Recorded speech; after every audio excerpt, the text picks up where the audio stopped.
My name is Cedrick NDIZEYE. I'm one of the students of Summit International, former student of Summit International Institute. I've been in architecture department. One of the things that I appreciate from Summit International Institute is the courses I've been given in the English language.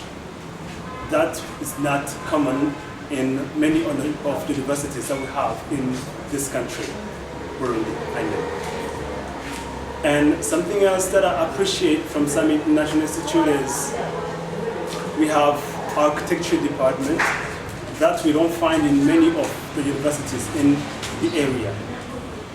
And as I've said, that I'm a student, that I've been a student in Summit International Institute, I have finished.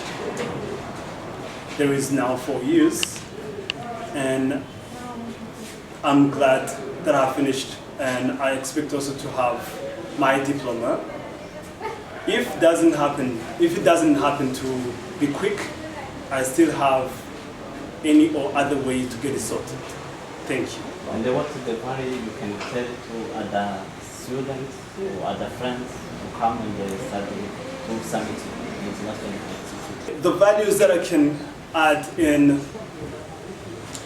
the newcomers or those people that are willing to come to join Summit International Institute is they can come and enjoy the courses given by different lecturers from different countries to improve both their skills and their language, skills of communication, skills of education. Thank you.